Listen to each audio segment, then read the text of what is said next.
क्या आप कभी श्मशान घाट से गुजरे हैं?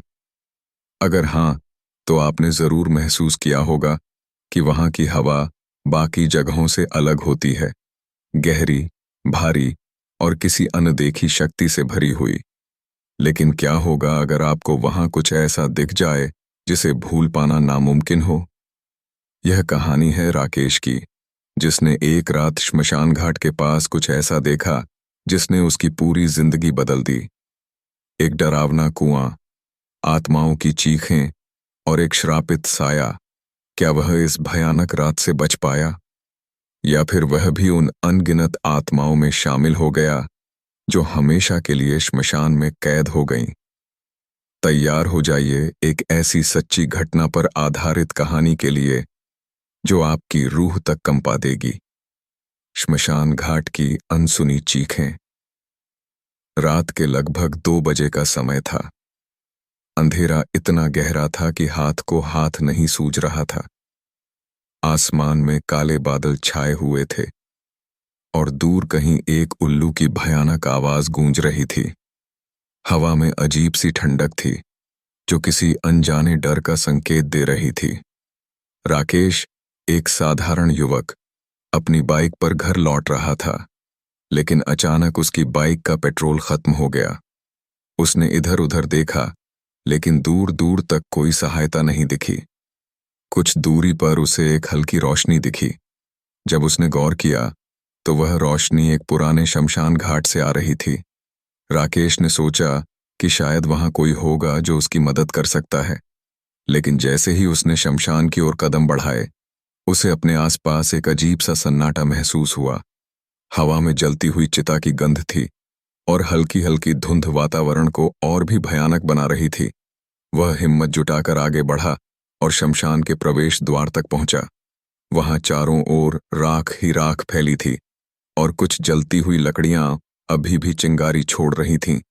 तभी अचानक उसे किसी के रोने की आवाज सुनाई दी।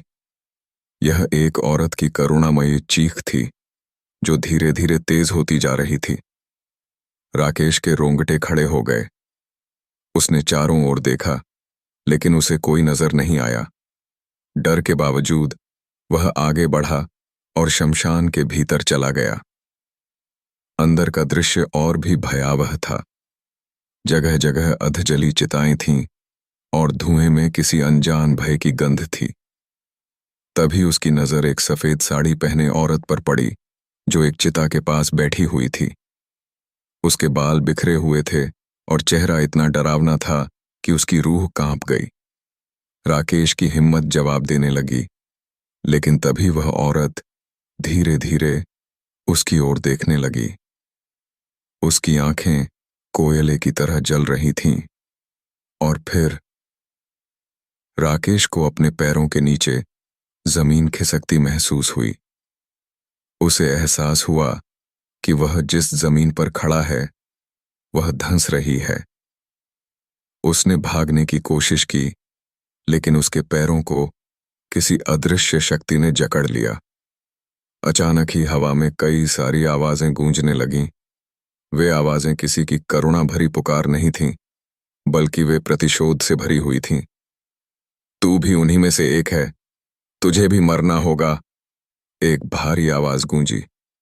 राकेश कांप उठा। उसने हिम्मत जुटाकर पूछा, कौन हो तुम? तभी हवा में धुंधली आकृतियां बनने लगीं।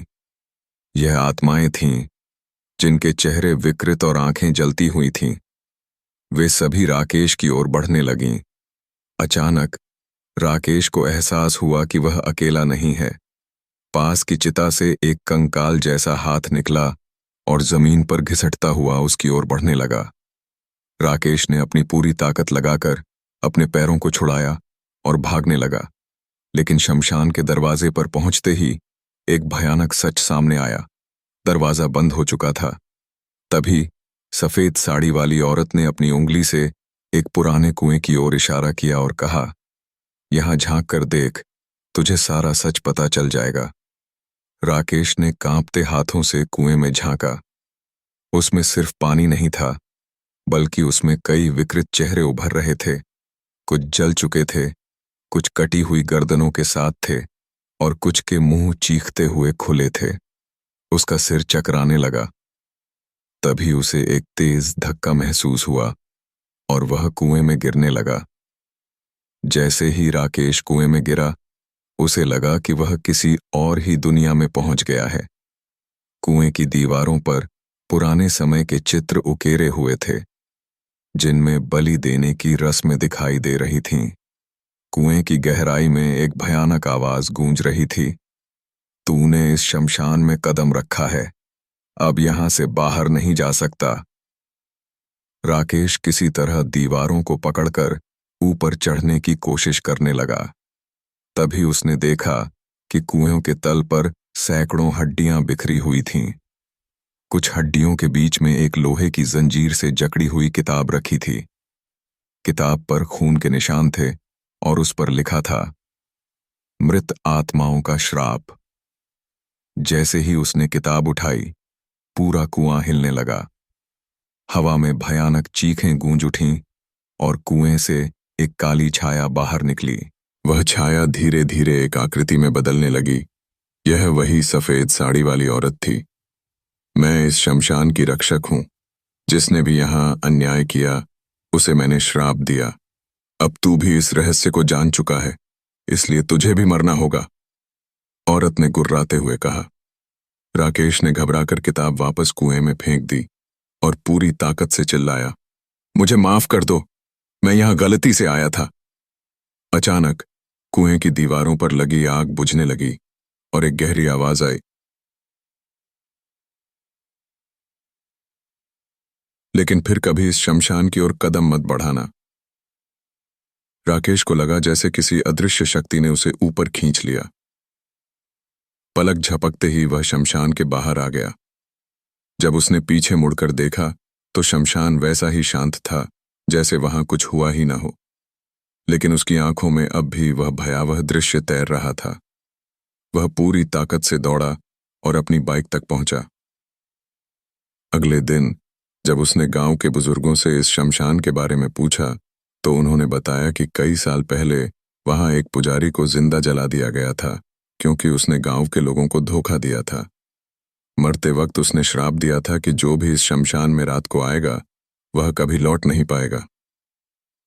राकेश को यकीन हो गया कि वह मौत के मुंह से लौटकर आया है, लेकिन उसकी जिंदगी कभी पहले जैसी नहीं रही। रात में उसे अक्सर वही सफेद साड़ी वाली औरत दिखती, कुएं से आती चीखें सुनाई देती और हर बार उसे लगता कि कोई उसके पीछे खड़ा है। राकेश अपनी जान बचाकर श्मशान से बाहर निकल आया, लेकिन उसकी जिंदगी फिर कभी पहले जैसी नहीं रही। हर रात जब वह सोने जाता तो उसे वही सफेद साड़ी वाली औरत दिखती। कभी उसके कानों में कुएं से आती हुई चीखें गूंजती, तो कभी उसे महसूस होता कि कोई उसकी खिड़की के बाहर खड़ा है, उसे घूर रहा है। वह कई तांत्रिकों और साधुओं के पास गया, लेकिन कोई उसकी मदद नहीं कर सका। हर कोई बस एक ही बात कहता, तूने उस श्रापित श्मशान का राज जान लिया है, अब वह तेरा पीछा कभी नहीं छोड़ेगा। धीरे धीरे राकेश का मानसिक संतुलन बिगड़ने लगा। वह अकेले रहने लगा, लोगों से कटने लगा। कई बार उसने अपने घर में अजीब घटनाएं भी महसूस कीं।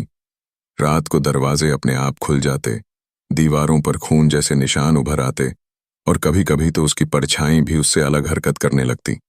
आखिरकार एक रात उसने फैसला किया कि वह उस श्मशान में वापस जाएगा और आत्माओं से माफी मांगेगा। लेकिन यह उसकी सबसे बड़ी भूल थी। रात के अंधेरे में वह दोबारा उसी श्मशान में पहुंचा।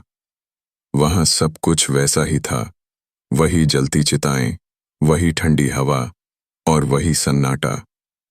अचानक कुएं से वही सफेद साड़ी वाली औरत निकली और धीरे धीरे उसके पास आने लगी। राकेश ने कांपती आवाज में कहा, मुझे माफ कर दो, मैं यहां गलती से आया था। लेकिन इस बार आत्माएं उसे माफ करने के मूड में नहीं थीं।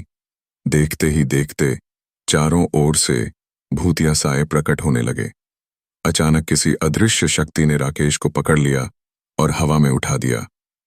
वह चीखता रहा, लेकिन कोई उसकी मदद करने वाला नहीं था। कुछ देर बाद श्मशान में फिर से सन्नाटा छा गया।